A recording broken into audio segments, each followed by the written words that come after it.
2, 3, 4. Yeah.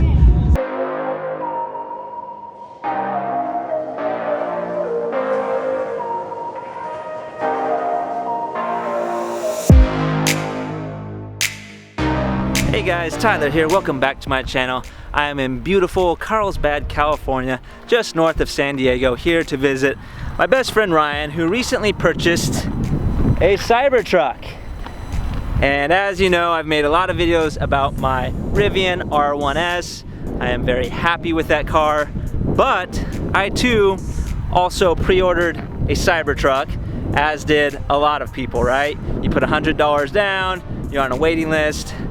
It's easy to refund that $100, but the question is, when my number does come up and they call me and ask if I want my Cybertruck, do I want that truck or am I gonna wanna keep my Rivian? This is my first chance to actually see a Cybertruck in action, and it's been fun. We've spent the whole day driving around San Diego. There are a few things that are different, and one thing is that steering wheel, the yoke, and I had no problem with that. The confusing part that got me a little bit are the turn signals.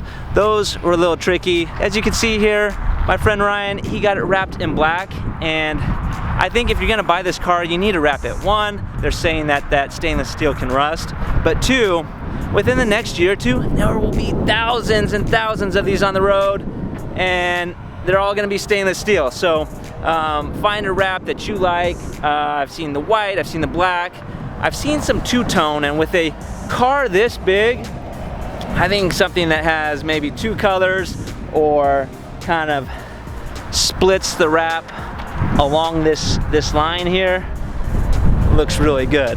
Now, driving this around, it feels like a Tesla. The software is good, and another thing I noticed was that it's fast. It's a large truck, but it's nimble. And one thing I thought was really cool was that these rear wheels turn. And when you have a car this large, we went into parking structures with no problem. And it catches you off guard a little bit at first, but once you become comfortable with those rear wheels turning, it's pretty intuitive. Here you have the powered tonneau cover. There's a lot of space for storage, but in terms of a truck, this truck is still limited in terms of truck things. And I say that because, like, towing, you're only gonna get about half the range. They're saying about 160 miles when you're towing something. So, you know, if you need to do real truck things, you might need a real truck. And for me personally, this Rivian has been awesome for car camping and adventures, and I don't necessarily need that truck bed. I need something that I can sleep in, and when I have both the second and third row folded down in this car, you've seen my trips where I'm able to sleep in this car comfortably.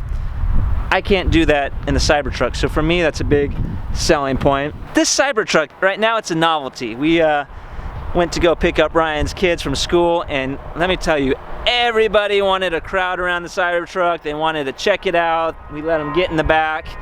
And for a while, at least for the next year or two, if you have one of these cars, you know, you're gonna get a lot of looks, and you're gonna be the most popular parent at school if you're picking your kids up. You know, there's still a few things that need improvement. We could see that they're waiting on the hubcaps here. Some panel gaps they're having issues with lining up this new body and chassis, but I think the most distinguishable thing is that huge windshield. The frunk is definitely smaller than the Rivian, and that's only the first layer. There's 2 layers of storage in there. Price, well, you know, Ryan had to go with the Foundation series. That's all they're issuing out right now, and so that's a $20,000 upgrade.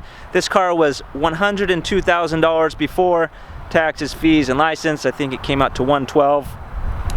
As I said, he put that wrap on there with the ceramic coating as well as the ceramic tint. That was another $8,000. So, you guys, I got this on that pre-order pricing for $75,500, but this same build nowadays is $98,600. So price-wise, these cars are about the same. Let's compare the interior. You got the minimalist interior for the Tesla. Like I said, that big windshield. This is a little more traditional here in the Rivian. It's got the 2 screens, and I like 2 screens. They took the minimalist a little far in the Cybertruck,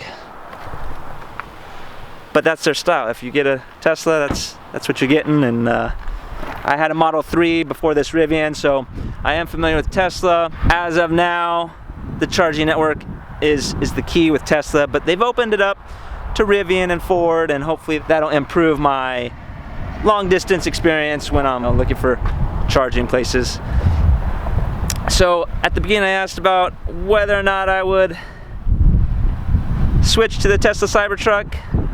I still do have some time to think about it, but right now I'm leaning more towards my Rivian. And I think the biggest aspect of that is that Rivians are built for adventure, and the people that drive them, they always have snowboards and mountain bikes attached to them, and I see them going up and down the Highway 395 to Mammoth, and those are kind of my kind of people. This is my kind of vehicle. I'm not really sure what kind of people the Cybertruck is yet. We're still figuring that out. They're fun. We'll see what happens. Let me know what you think. Are you guys a fan of the Rivian R1S or the Tesla Cybertruck? Both great cars. Let me know what you think. Thanks for watching. Subscribe for more of my content. See you on the next one.